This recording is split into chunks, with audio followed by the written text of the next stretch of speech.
All right, this is Mike Rabble, and this is Rabble Rouser Media. I am here to bring you the latest and the greatest, and I am not going to waste any time. We are seeing a landmark decision come down from the Supreme Court that is going to change the very fabric of the United States, a fabric that may tear us apart.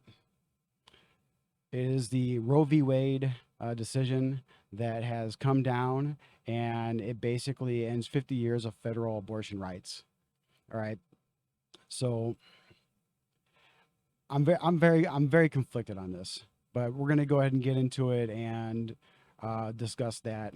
But let's just go over the decision that we see here. Supreme Court overturns Roe v. Wade, ending 50 years of federal abortion rights. All right, key points. I'm reading this off of CNBC. All right, the key points: the Supreme Court, in a 5-4 decision, overturned Roe v. Wade, the landmark ruling that established the constitutional rights to abortion. Roe, since 1973, has permitted abortion during the first 2 trimesters of pregnancy in the United States. Almost half of the states are expected to outlaw or severely restrict abortions as a result of the Supreme Court decision on a Mississippi case known as Dobbs v. Jackson, Women's Health Organization. Justice Samuel Alito wrote the majority opinion, joined by 4 other conservatives. The 3 liberal justices opposed the decision. Chief Justice John Roberts voted with the majority to uphold the Mississippi abortion restrictions, but did not approve of tossing out Roe altogether. All right. So there's a few things we have to get in here, and I want people to kind of look at. Almost half the states are expected to outlaw or severely restrict abortions. There are many states that have trigger laws that are going to come into effect. All right, and I just want to kind of emphasize the fact that this does not outlaw abortion, altogether. So I see some people arguing that this is going to outlaw abortion altogether, and that is just simply not the case. All right, it basically takes it and just gives this power back to the states for them to decide for themselves. All right. Now, you do have some of these states that had trigger laws. All right. And I have them up just right above me now. All right. So in the red, we got trigger ban to take effect within a month. In the orange, likely to ban. You have the gray here, uncertain, and then likely to remain legal. All right, so you have a various number of states that have abortion, and it's legal. It's still legal to have those abortions. All right, this is something that I find myself extremely on the fence about. You know, I can admit that you know I'm pro-choice to a certain extent. When it comes to contraceptives and stuff like that, which let's be this law does not affect this change does not affect any of that. All right, this Supreme Court decision does not affect the right for women to have access to contraceptives like the pill, the morning after pill, and condoms, and for men and other things. All right, this law does not affect that at all. All right. There's an entirely separate Supreme Court decision that deals with that, and I really don't think that conservatives are going to go after that. All right, it just, yeah, it just gives it back to the states. All right, like, but yeah, I'm extremely on the fence about this kind of stuff because, I can understand, women wanting to have birth control and wanting to have all that kind of stuff, or I can maybe even understand them like the first trimester, are up until the point of viability. I've said before that, you know, in my former occupation, I was a firefighter and paramedic. Um, I am no longer a firefighter and paramedic. Well, that's a different story. But the as a young paramedic, I had a young woman who miscarried, and she was at 20 weeks. The care that I provided for her and her child allowed that child to survive. And I'm very proud of that fact. So from my understanding, and I'm not a doctor, and I'm not giving anybody medical advice, do all the usual YouTube, you know, uh, you know, make sure I'm not going to get banned. I'm not giving anybody medical advice, but from my understanding, I want to, as being in the field of paramedicine for um, right around 15 plus years, and in EMS almost 20 years. Point of viability is right anywhere from 22 to 24 weeks. Now, when it comes to viability, it's a lot, in some states that's defined, and others it's not. Um, I can see abortion being up until the point of viability, but isn't it like after viability? I mean, if you can, give you know give birth to the child, or have a C-section, or deliver the child and keep it alive, I mean, would you want to do that instead of just you know killing the child?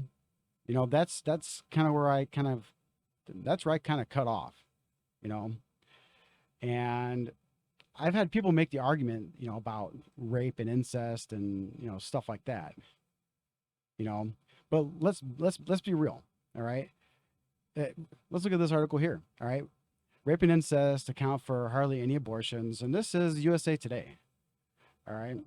So why are they now a focus? I think it's not so much of a focus, but a distraction. I think a lot of people want to use that as a main argument because that's the number one thing that kind of sticks in their mind about the egregious thing that could happen that would make somebody want to get something like that. And in rape and incest, I am completely and 100% for it. I can understand that if that woman's right was taken away, then she should absolutely, have that choice to abort the child. You know, I that's just my opinion. I know that there's a lot of conservative people or very extremely religious people that say they believe at point of conception, that's when life begins, and you know and that we should completely outlaw abortion. I do not agree with that. I agree with the fact that it went back to the states, and you can read here. Let's close this. Just 1% of women obtain an abortion because they become pregnant through rape, and less than 0.5% due to do so because of incest, according to the Guttmacher Institute. Is that the Guttmacher Institute? Guttmacher. Jeez. All right. So yet the battle over expectations of both has gained outside attention in the national abortion debate. All right. So uh, rape and incest are relatively, super, super rare. So that means that a good majority of these abortions are because of, promiscuity, or they're using it as a type of contraceptive. And I mean, and like I said, up until the point of viability, turn that down.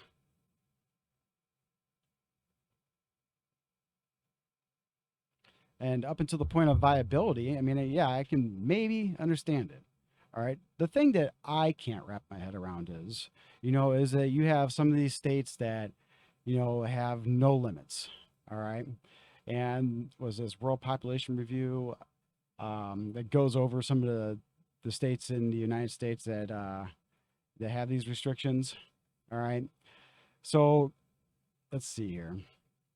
Uh, so states that allow for late-term abortion with no state-imposed thresholds are Alaska, Colorado, District of Columbia, New Hampshire, New Jersey, New Mexico, Oregon, and Vermont.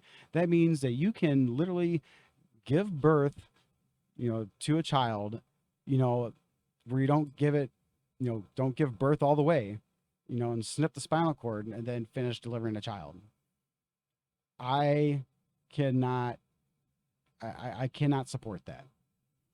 You know, I would rather see, you know, abortion become completely illegal before stuff like this to gain more traction. I just literally, it makes my stomach cringe even thinking about it.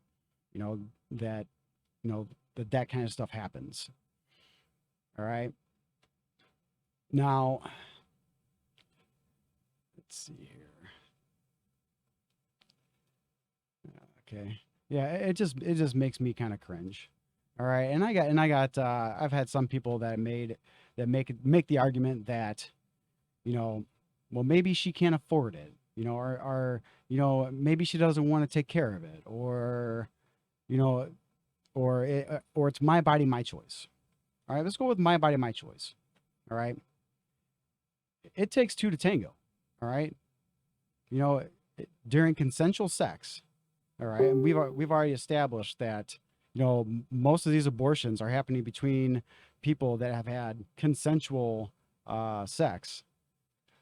All right, and that is very rare for anybody that has been raped or has been impregnated through incest. That's very rare. All right, so I've already established that. All right, it's not a very common thing. It's just so very rare. It's inconceivable that it even happens. Probably doesn't even happen on a yearly basis. As far as the incest part, I'm pretty sure that I know that there's women who get pregnant through rape, but with the advent of birth control and the morning after pill, it is very unlikely that it actually goes to the point to where a woman has to have an abortion. All right. So, I, so the whole my body, my choice thing, I think that's kind of out the window when it's a decision that two people made, and you decided to have sex, and either, you're drunk, which, wasn't an excuse, or, you know, or it just kind of happened, and, and it's just one of those things where it's like, you just have to deal with it. I'm sorry. It's like, it's when you have people that are are having consensual sex. I mean, isn't that, you've already made that choice, and now you want to, like, now I think you realize you made a bad choice. I have three beautiful children, and my wife and I talked about, you know, having each one of those children each time before we, conceived our children, and we family planned, and, and tried to be as responsible as possible. All right. But, if you made that choice to have sex and you get pregnant, and then all of a sudden you're regretting that choice, I mean, I'm sorry. I mean, I get, like I said, I can maybe see it up until the point of, like, up until the point of viability, which, after viability, then I would have to say tough luck. But, you know, after that, yeah, I mean, it just blows my mind. And, I guess some people, that, like I already mentioned, that make that argument that, they don't want to take care of it or can't afford it. You know, I mean, I get it, you know, yeah, it's a bad situation to be in, and but isn't that a good argument for men who don't want to pay their fair share when it comes to child support? Conservatives sit there and say, like, hey, like, yeah, make the men pay for it, but if, I don't want to take care of it, and I can't afford it, or I'm not ready for this responsibility, if that is a good excuse, as far as getting an abortion, doesn't that same excuse go on to the men? Some people sit there and say, well, it's the men's fault that she's pregnant. It takes two to tango. You make that choice when you consensually decide to have sex. I mean, that's just where I kind of stand on that. And you made those choices, and you kind of have to deal with them, up until the point of viability. But with this Supreme Court decision, you're going to have some people that are in these more red states who are going to have to do a little bit of traveling. And I think that there's also going to be, I'm not going to sit there and put this out there as a definite, but I think it would be like a possibility. But there might be some states that outlaws people from traveling out of state to get an abortion. I don't know if that's going to be the case. I don't know how that would hold up in court, but I can see something like that coming up. And yeah, it's something that I am extremely on the fence about. I consider myself pro-choice, but pro-choice to an extent. I also heard somebody make an argument saying like, well, next they're going to be coming for, interracial marriage and gay rights, and they're going to be coming for birth control pills, which this decision does not affect birth control whatsoever. Um, if they did go after birth control, I would, you know, help anybody fight for that. I think that birth control is an amazing invention of the 21st century, and 20th century, 21st century, whatever. And I'll help fight for that one. I think that we definitely need that. There's a lot of young women, and a lot of that depend on that kind of stuff, and not just for not getting pregnant, for other medical conditions they might need it for. You know, but when it comes to, I don't think it's any possibility that anybody's gonna. This is my opinion, but I don't think that there's any possibility that I don't think that there's any possibility that any of these people, you know, I don't think that they're going to go and try to make it illegal for interracial couples. I think that that is probably one of the dumbest arguments ever. I don't think that anybody on the conservative side is going to make that argument. And I think that I don't even think there's a slippery slope when it comes to that. But when it comes to, uh, you know, the right to marriage, I can definitely see that the conservatives might want to come after gay marriage. I can definitely see that. I can definitely see the conservatives going after gay marriage because they, it, when you have things at first, when it first came out, conservatives actively said like, hey, you know, uh, if gay people get the right to marry, it's going to be a slippery slope, and then they're going to start pushing for, uh, you know, all sorts of different things. Then they're going to be trying to push for pedophilia, and they're going to be trying to push for, um, all sorts of different, like trying to teach it to your children in schools. And yeah, they were right. Yeah, unfortunately, yeah. If it would have stayed between, hey, what, these are two people who are in love, and whether it's a man and a man or a man and a woman, or a woman and a woman, whatever, if it stayed just like, well, love is love, and it stayed the fact that because it's love and these people, should be able to get married, I would 100% support it. But there are people on the left, and I'm not saying that all Democrats are leftists, and I'm not saying all Republicans are to the right. There's definitely some mixing when you get to the middle, when you get to the moderates and stuff like that. But I'm talking like the people that are, pushing these kind of agendas. You had Disney come out with their LGBTQ agenda, where they're trying to put it in movies, and they were fighting with Ron DeSantis with the parents' rights and education bill, which the Democratic Party branded as the "Don't Say Gay" bill, but there was absolutely nothing in that bill that said anything about "Don't Say Gay." If I'm not mistaken, it still gave the teachers the right, or the ability to talk to children, I think above the age of like third or fifth grade, about this kind of stuff. But you just couldn't do it in private. You had to let the parents know. I think if anything, the Republicans gave too much up on that. All right. It just kept basically people that were potentially grooming children, you know, potentially grooming children, the ability to have, it just gave people that were potentially grooming children the ability to have secret conversations with children. And yeah, that's just kind of creepy. And you also had things like, Desmond is amazing, like in New York.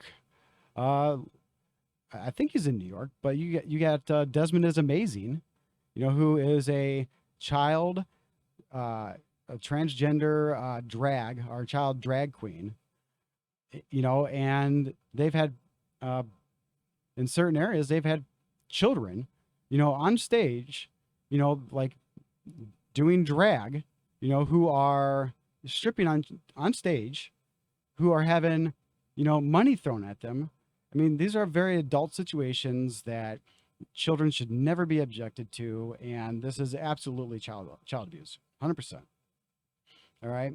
If that kind of stuff wasn't being shoved down our throat, and not to mention pronouns, we have the Navy coming out with, the, you have to honor somebody's preferred pronouns. I mean, if this kind of stuff wasn't being shoved down our throat, you know what? I would say that, liberals wouldn't have a whole lot of argument when it came to the conservatives are going to go after gay marriage. But I can definitely see the conservatives doing that. And to tell you the truth, I'm not exactly sure how I feel on that. You know, I I I, I have important people in my life who are gay, and I support them 100%, and I love them very very much. And I don't think that I would want them scrutinized or not be able to marry. But when you have the same people that fought to, legalize gay marriage also start trying to, you know, have drag queen story hour in schools and have kids on stage, stripping and drag, and allowing teachers to have private conversations about, gender transitions, and, forcing pronouns down our throat. I definitely support my friends who are gay, and anybody who is gay. You have a right to live your life the way that you want to live it. And it should not matter about anything that I say. You do you. It's none of my darn business, you know? And, when when a gay couple has kids, you know what? I don't have a right to come there and have a secret conversation with your kids and try to tell them about how their parents are living in sin or something like that. All right. This is definitely a landmark decision that we have not heard the end of. All right, I think we're going to go ahead and end it here for tonight. But if you want to help make a difference, please like, share, and subscribe to this channel. I'd really appreciate it. I hope you guys have a good night, and I will talk to you later.